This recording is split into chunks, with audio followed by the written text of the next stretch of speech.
हजरात जी वकार फरमाया व अलैसा लिल इंसान इल्ला मा सा व अन्न सअयहु सौफा युरा सुम्मा युजज़ाहुल जज़ाअल औफा व अन्न इला रब्बिकल मुंतहा।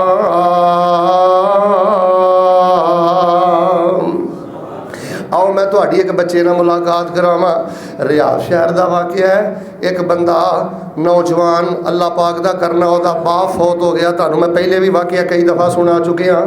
बाप ओदा फौत हो गया है ते माँ ने कम कर करके मेहनत कर करके पुत्र नूं पढ़ाया है। अल्लाह पाक दा करना, पुत्र पढ़ गया है, जॉब मिल गई है, उन्हें अपनी माँ का थोड़ा जिहा वजीफा मुकर्रर कर दिता है। इंज समझ लो 300 रियाल 200 रियाल महीने बाद माँ की तली ते रखना है, बाकी अपने बच्चों दी जरूरतां पूरियां करनियां है। अल्लाह पाक दा करना कि वो माँ भी फौत हो जाती है। माँ फौत हो गई, बच्चा कल्ला रह गया, बाप तो पहले ही टुर गया, माँ भी नाल टुर गई। हुण जिहड़ा माँ नूं 300 200 रियाल दिंदा सी, इन्हें अलग कढ़ना शुरू कर दिता। वाह पैसे जुड़ गए। इन्हें फलाने मुल्क च अफ्रीका के किसी मुल्क च कुआं खदवा दिता, फलानी जगह ते मिठे पानी का एहतमाम कर दिता, फलानी जगह ते मिठे पानी का एहतमाम कर दिता।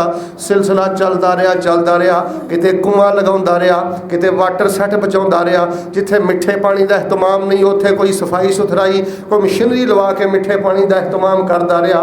कई साल तक 15-16 साल तक जो यह सिलसिला चलिया, उहदे घर भी बच्चा पैदा होया ते उन्हें वेख्या कि मेरे अब्बा जी अपनी माँ नाल किन्नी नेकी करते हैं। जिन्हों दा मैं होश संभालिया है, मेरा बाप अपनी माँ वालों किते चश्मे लगा रहा है, किते कुएं खदवा रहा है, किते मेरा बाप मिठे पानी का एहतमाम कर रहा है। उन्हें आख्या जिहड़ी मैनू पैसे रुपये मिलते हैं मैं भी जोड़ने ने। बच्चियां नूं स्कूल वास्ते स्कूल खर्ची माँ बाप देंदे होणगे, 10 रियाल 20 रियाल जो भी मिलता होएगा उन्हें जोड़ना शुरू कर दिता है। तो जिस महल्ले च मस्जिद है, जिस मस्जिद के अंदर बाप नमाज पढ़ता है, उत्थे भी बाहर मिठे पानी की जरूरत सी। अल्लाह दा करना उन्हें पैसे जोड़ के महल्ले की मस्जिद के अंदर मिठे पानी का एहतमाम कर दिता है।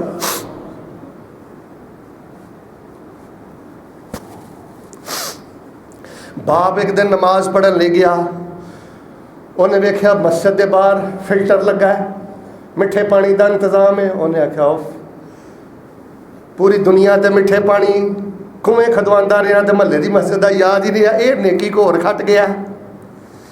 नमाज पढ़ के सलाम फिरिया, इरादा बनाया चलो जिन्हें पैसे लाए ने उन्होंने पैसे दे देंगा, माँ नूं नेकी मिल जाएगी। तो कारी साहब नूं कहन लगा, कारी साहब ए बाहर मिठे पानी का फिल्टर किने लाया?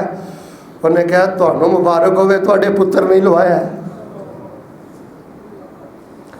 वो कहने लगा नहीं, आ जिहड़ा बाहर मिठे पानी का फिल्टर लगा वो धीरा सन भी FA पिया करता बच्चा, उन्हें कितों लाया? मैं पे कहना जिहड़ा बाहर लगा। उन्हें कहा हाँ मैं यही गल पिया करना।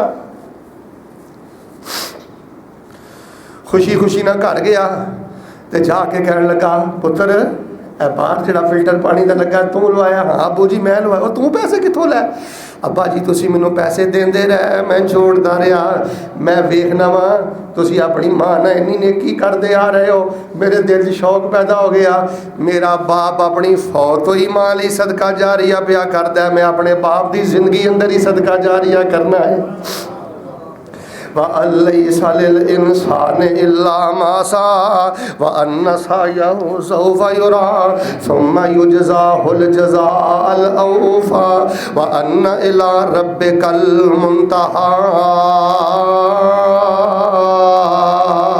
आओ लोगों जी मैं गल दसनी चाहना, छठे नंबर ते औलाद जे, खास करके औलाद कोई भी अमल करे या तखसीस करके अमल करे अल्लाह पाक अजर अता करदा है।